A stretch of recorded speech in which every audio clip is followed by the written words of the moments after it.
The black void of space had swallowed the ship as it drifted broken and silent.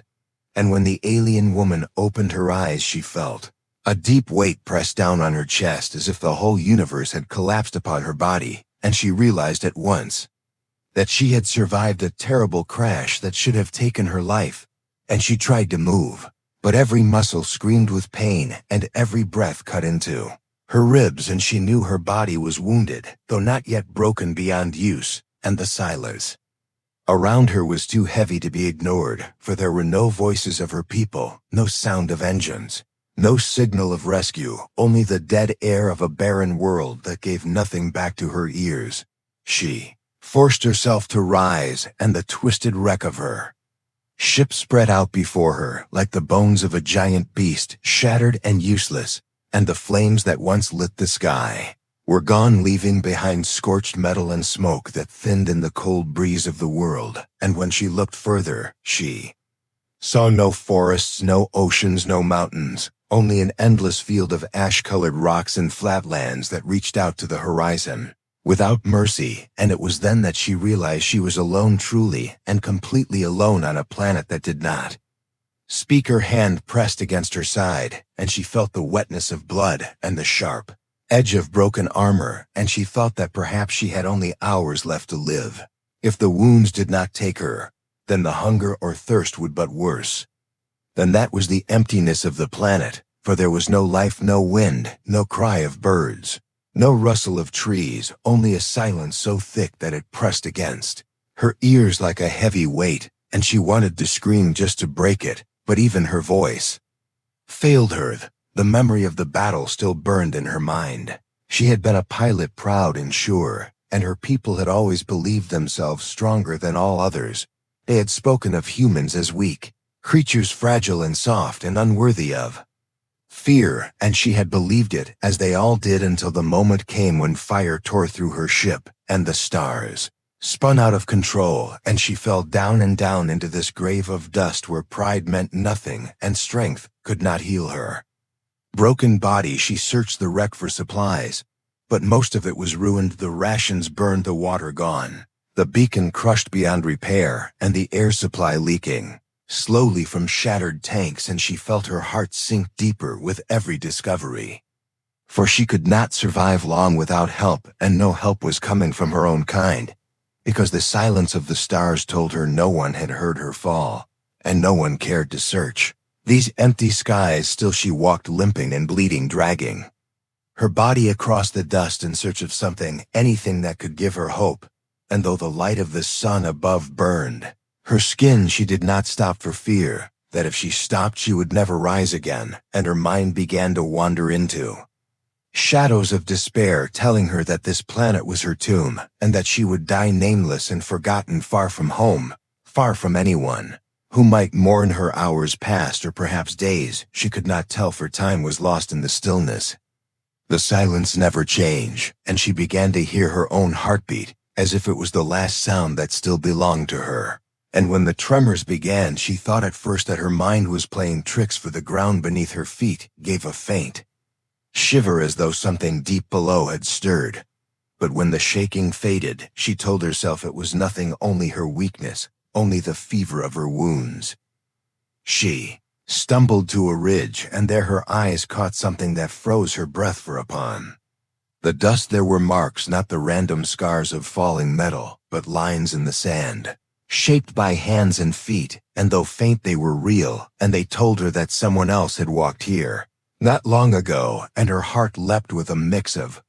fear and hope, because the planet had seemed dead, and now she knew it was not. Her body ached, but she followed the trail, every step driven by desperation. And as she moved, she thought of what kind of being could leave such marks. Could it be one of her kind who survived the crash, or could it be something else, a creature of this world, though it had seemed empty? Or perhaps worse, could it be a predator waiting for her to stumble into its lair? And she felt fear rise in her chest, yet hope was stronger, and so she pressed on. The trail led her across a valley of stone and up toward a cluster of broken metal half buried in the sand. And as she approached, she saw movement, a figure hunched over the wreckage, working with hands steady and sure. And when the figure turned, she saw a face she never thought she would see here in the silent grave of a forgotten world. It was a human face. Her mind rebelled against the sight, for humans were not meant to be here, not meant to survive such a crash, not meant to be strong enough to endure such emptiness. And yet the human stood before her alive and breathing, with eyes sharp and watchful, and in that moment she felt a shiver run through her body, because she understood that her only hope of living on this dead planet might rest not with her own kind, not with her broken ship, but with the one creature her people had always called weak. And as the human looked at her without fear, but with something like determination in his eyes, the silence of the planet seemed to change for the first time. It no longer felt like a tomb. It felt like the beginning of something she could not yet name, but it stirred inside her, like a spark in the dark. The alien woman stood weak and trembling, her breath heavy as she stared at the human before her, and for a long moment, neither moved, for both were trapped by the shock of finding another living soul on a planet that seemed silent and dead. And the human watched her with sharp eyes filled with caution, yet also filled with something more, something like calm strength, that made her chest tighten, because she had never seen such eyes in what her people had called a fragile being. The human moved first, bending down to gather broken parts from the wreckage, and with careful hands he began to shape pieces of metal together, as if he had done this 100 times before. And she realized he was not afraid, he was not lost, he was not broken like she felt. And when his gaze lifted back to her, he pointed to the ground, urging her to sit and rest. And though she hated to accept such command from one her kind had mocked, she had no strength to resist, and so she lowered herself slowly onto the dust while he continued his work. The silence pressed down around them, thicker than stone, and she thought perhaps they would never speak, for she did not know his words, and he did not know hers. But survival needed no language, because when he tore fabric from his clothes and wrapped it around her bleeding side, she understood his purpose. And when he pushed toward her a small piece of food salvaged from his supplies, she understood his gift. And when he lit a spark that grew into a flame, she understood his will to live. And in that firelight, she saw his hands steady and his face calm, and she thought perhaps humans were not as weak as she had always believed. Night fell heavy, and the planet gave no sound, no breath of wind, no call of beasts, and the fire cracked softly as they sat together in its glow. And the alien felt her wounds throb and her mind drift toward despair again. But then the human lifted a shard of metal and scraped lines into the dust, showing shapes of the predators she had glimpsed in old records, creatures that lived below ground, hunting with senses sharp to vibration. And she realized with shock that he knew of them too, and fear curled through her chest. Because if those beasts were here, then the silence of this planet was not safety, it was only waiting for death. The ground trembled faintly beneath them, a low shiver that passed like a warning, and the human stiffened his body, tense, his eyes scanning the darkness beyond the firelight. And she felt her breath catch in her throat, for she had never heard silence break in such a way. And she knew in that moment that the planet was alive, not with life that gave hope, but with life that devoured. Hours passed, though they felt longer than days, and the human did not sleep. Instead, he stood watch, pacing around the fire with a weapon fashioned from jagged wreckage. And though she wanted to ask why he fought so hard to live when death seemed certain, she had no words that he could understand, so she only watched. And in watching she learned that his body, though not large, carried strength in every move, and his spirit, though alone, carried weight greater than armies. And she wondered how many times before he had fought to survive when others would have surrendered. At dawn, the pale light of the star rose across the land, painting the dust in shades of gray, and the human walked toward the ridge, scanning the horizon. While she followed, though her body ached and every step sent fire through her wounds, she did not stop, because something in his movement drew her forward. And soon they reached higher ground, where the wreckage of her ship stretched far and broken. And in that silence, she thought of her people and how they had called humans soft. Yet here was proof before her eyes. that they were wrong. He pointed toward the buried section of the ship where the emergency stores might still exist, and he motioned for her to wait while he moved carefully across the shifting ground, and she saw how cautious he was, how he pressed each step with care as if he knew the earth might betray him, and in her chest fear rose again, because the tremors from below had not stopped. They had only grown quieter, waiting for the right moment to strike. When he reached the wreck, he dug through twisted metal and pulled free a container half crushed, but still sealed, and he raised it high so she could see, and for a brief moment joy flickered inside her because survival was possible now and perhaps even rescue if the beacon inside was intact. But the ground shook harder beneath him, and a deep hollow sound rose like breath from the underworld, and her joy turned to terror, because she saw cracks forming and shadows shifting as if the earth itself was alive and hungry. The human shouted something, a sound filled with urgency, though she could not know his words, and he hurled the container toward her before leaping back, just as the ground split open, and a great, clawed shape rose from beneath the dust, its body pale, its eyes blind, its mouth filled with jagged teeth that opened in silent hunger, and she froze, her body paralyzed by fear, for she had seen such beasts only in ancient records, yet here it was real and terrible. The human did not run. Instead, he raised his weapon of broken steel and struck it against the wreckage, creating a loud ringing sound that echoed across the plain, and the creature twisted its head toward him, its body surging away from her as if the noise was a lure, and in that moment she understood he was sacrificing safety to protect her, and though her people had always said humans were weak, she saw in his action a strength she had never known. He moved quickly, leading the beast away into the open field, striking again and again to hold its attention while she clutched the container to her chest, her heart pounding with terror and awe, and she thought that, if she survived this night, she would never again believe the lies of her people. Because this human, though wounded and stranded, was braver than all the soldiers she had ever flown beside, and, as the dust swallowed them both into its endless silence, she realized her life now hung not on her own strength, not on the pride of her race, but on the courage of a single human who refused to fall. The alien woman clutched the container tight against her chest, her body trembling as she watched the human vanish into the gray dust with the monster chasing after him, and her mind screamed at her to follow, yet her legs would not move, for fear had turned them to stone, and she could only listen as the ground shook with each strike of the creature against the earth, and the air filled with vibrations that made her bones ache, and her heart beat so loud she thought it would tear through her chest.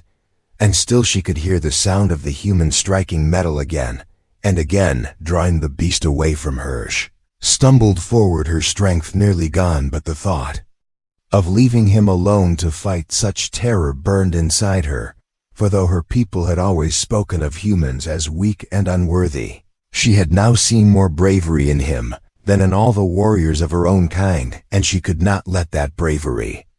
end in silence on this dead world. And so she forced her body to move step after step, dragging herself across the dust until she reached the broken wreck of her ship, where the beacon lay buried beneath twisted metal and shattered wires. The tremors shook again, and dust fell from the wreck as if the planet itself wanted to consume her, and she clawed at the broken panels, her fingers raw, her wounds tearing open. Yet she did not stop, because hope lay hidden there, and if she could free the beacon, then maybe her people would come, and if they came, then the human who had risked his life for her would not die in vain, and the thought of him falling alone in the dust filled her chest with a pain sharper than her wounds. The silence was broken by a terrible roar rising from the ground like thunder without sky, and she turned her head to see the human running across the plain, his body quick yet heavy with strain, as the creature surged after him, its long limbs tearing through the soil, its blind eyes glowing faintly with hunger. And still he did not falter, still he struck his weapon against the wreckage to draw it away from her, and she felt her throat tighten with both fear and awe, because she had never known such defiance against Death, she forced herself back to the task, pulling free the beacon at last, though it was cracked and bent, and she prayed in her heart that it would still work. For if it did not, then all was lost, and no rescue would come, and she and the human would die together on this silent planet, forgotten by every world beyond the stars, and she would never be able to tell her people that they were wrong about his kind, that humans were not fragile, but forged of iron. Will the beacon sparked faintly in her hands, its light flickering weak and uncertain, and she tried to steady it while the tremors shook harder, as if the earth itself screamed at her for daring to hope, and she thought she heard the human call out, though his words were lost in the endless dust, yet the tone carried to her, filled with urgency, and she knew he was telling her to be ready to act, for his strength could not hold forever. The beast lunged, and the ground cracked open in jagged lines that reached toward her, and she fell to her knees, clutching the beacon, as the human threw himself sideways, barely escaping the swipe of claws that could shatter stone, and he rolled across the dirt, rising again with blood on his arms. But still he raised his weapon, striking it against metal with such force that sparks leapt into the air, and the creature twisted away from her, lunging once more after him, drawn like a moth to flame, and she felt her chest break with the weight of his sacrifice. Her fingers flew across the beacon, pressing codes she had learned in her training, though her hands shook so much that each press felt like it would fail, and finally the device pulsed with a weak signal, a faint cry into the void of space, and she prayed it would reach someone, anyone who might still care, and she lifted her gaze toward the sky, half broken and half desperate, because she knew rescue would not come quickly, and the human could not fight forever. She rose to her feet, swaying with weakness, and she saw him across the plain, his body small against the massive creature, yet his spirit burning bright like a fire that could not be smothered, and she felt tears sting her eyes, though her people had always said tears were a weakness, because now she knew they were wrong, for the greatest strength she had ever seen stood before her in the form of a human who refused to surrender. Creature struck the ground, and the earth opened wider, swallowing debris and wreckage, and the human staggered, but still he fought, his arms shaking, his chest heaving, yet his eyes fierce as if he would burn himself alive before letting her die. And she realized then that her heart had changed forever, for she could no longer see him as weak, no longer see him as lesser, for he had shown her what it meant to stand when all hope was gone, and she knew she would never forget. The beacon hummed louder, its light growing steady though faint, and she raised it high as if the stars themselves might see her plea, and she whispered a promise, though the human could not hear, that she would not leave him, that if rescue came, she would fight for him as he fought for her, and if rescue did not come, then she would die beside him, because she could not return to her people and pretend she had not seen the truth of what humans were. The ground shook again, stronger than before, and the beast rose higher, its limbs tearing the soil apart, and she screamed, though her voice was lost in the silence, because she thought the end had come. But then she saw the human charge not away, but forward, his weapon raised high, his body a blur of will and fury, and she understood that he would not wait for rescue. He would buy her every second he could, even if it cost him his life. And as the sky above shimmered faintly, as if a signal had reached beyond the void, she held the beacon close to her chest, her body shaking, her heart breaking, and she prayed that the stars would answer quickly, because she could not bear to watch him fall. Alone, the alien woman stood weak but unbroken, clutching the beacon to her chest, while her eyes followed the human, who fought like a storm against the monster that rose from the earth, and every strike of his weapon sent sparks into the silent air, and every movement of his body spoke of a will that refused to bend even as blood streaked across his arms and dust clung to his skin, and she felt her chest tighten with both terror and awe, because she knew she was seeing something her people had denied for generations. She was seeing the truth of human strength. Ground heaved again as if the planet itself wanted to crush them, and she stumbled back, her legs near to giving out, yet she forced herself to stand because she could not Let him fight alone, not when he had risked everything for her, and not when hope now flickered in her hands, with the faint hum of the beacon that called to the stars. Above, though, no answer had yet come, and the silence of the sky pressed against her heart like a blade, because rescue might still be too far, and time was running thin. Human turned his gaze toward her just for a moment, and though no words passed between them, she understood. His eyes, he was telling her to be ready. He was telling her that he would hold the beast as long as he could, but she must prepare for what was to come, and her throat burned with unshed cries because she knew what he intended, and she did not want to accept it, but deep inside she already knew the truth that his plan was sacrifice, and his life was the price for her survival. The beast lunged forward, its claws raking the dust as it struck at the sound of his weapon, and he rolled aside, rising again, with movement sharp and fast, though his body shook from strain, and she saw him grasp a shard of glowing wreckage and raise it high above his head, and with all his strength he struck the ground, creating a loud ringing that echoed across the valley, and the beast turned from her once more, chasing after the sound and leaving her standing breathless and trembling with fear and shame, because he was taking all the danger onto himself. She moved quickly across the wreckage, searching for more supplies, and she found fragments of energy cells, though broken and leaking yet, perhaps enough to power the beacon stronger if she could connect them, and her hands worked fast, though unsteady, her fingers bleeding as she forced the wires together, and the beacon pulsed brighter, sending out a stronger cry, and she prayed again to the stars, to her people, to anyone who might hear and come, because the human could not hold forever, and she could not bear to let him die alone. Tremors shook harder, and the dust rose in choking clouds as the beast struck again and again, trying to crush the human, and she saw him stumble and fall, and her heart nearly stopped. But then he rose again, his body swaying, his face grim, his eyes unbroken, and she felt a rush of fire within her chest, a fire of rage against her own people for ever saying humans were weak, and a fire of desperate hope that rescue would come before the beast could tear him apart. He called out then, his voice sharp and fierce, though the words were lost to her, and he pointed toward the wreckage where the beacon glowed faintly in her hands, and she knew he was telling her to finish it, to hold it steady and not waste the chance he was giving her, and tears blurred her vision as she nodded, though he could not see, because she understood that he had already accepted his fate, and the thought cut her deeper than any wound on her body. The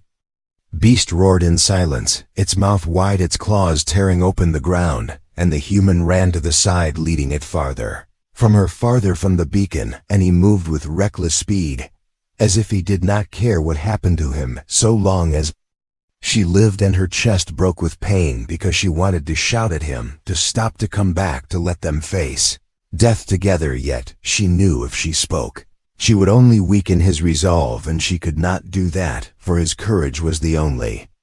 shield they had. She pressed the beacon higher into the sky, and the signal grew brighter, though still faint against the endless stars, and she whispered a promise that she would not let him be forgotten, that if her people came she would make them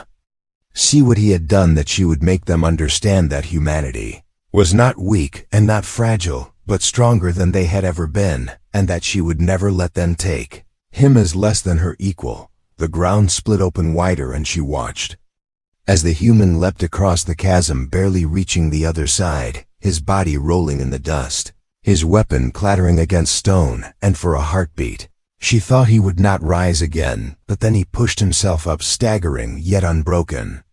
and he lifted the weapon once more, striking metal to draw the beast away, and the sight of it filled her with both despair and hope, because he was giving everything he had and more. She felt the beacon grow hot in her hands, its energy cells burning with unstable power, and she knew the signal was strong enough now that her people must hear it, but whether they would arrive in time she could not say, and every second felt like a lifetime as she watched him stand against the monster alone. And she prayed again, though she had never prayed before, that the stars would answer swiftly, and that she would not be left to bury his body in the dust of a world that knew no mercy.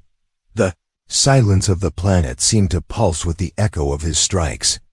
and the rumble of the beast, and she knew the moment was coming soon when his strength would fail, and she would be forced to watch helpless as the only being who had stood beside her fell into the jaws of death, and the thought drove her to her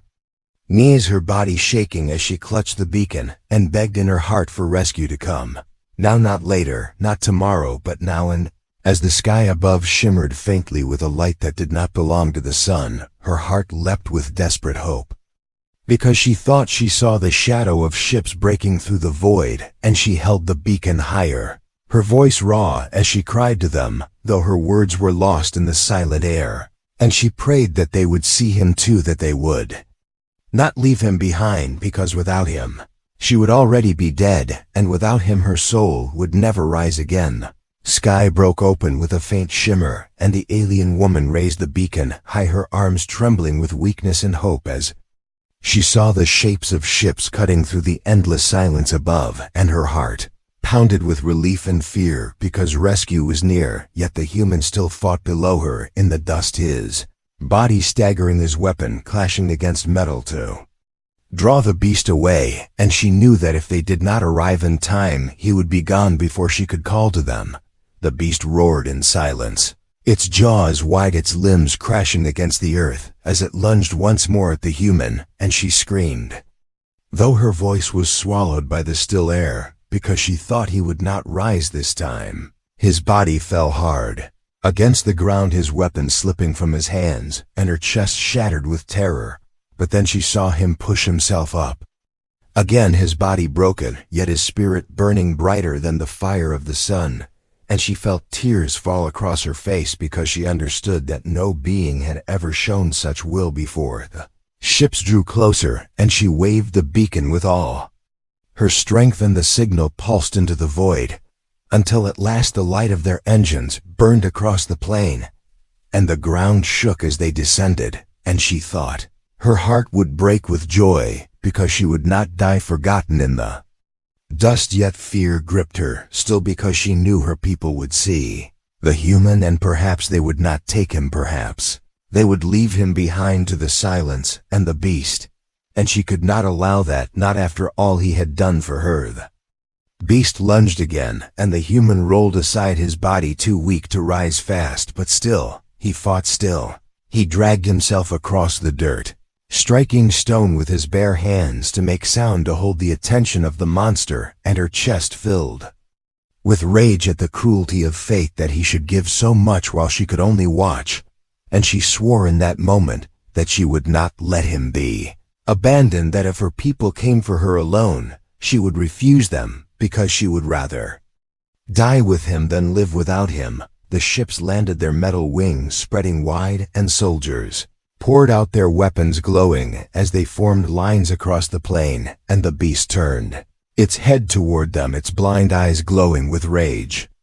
as it sensed the vibrations of their steps, and for a moment she thought they would fire and destroy it. But then the human shouted, his voice raw and broken, yet filled with command, and he struck the ground again, drawing the beast back toward himself, away from the soldiers, away from her, and her heart broke anew, because even at the edge of death, he thought first of others, and not himself. The soldiers raised their weapons and fired beams of light that tore into the body of the creature, and it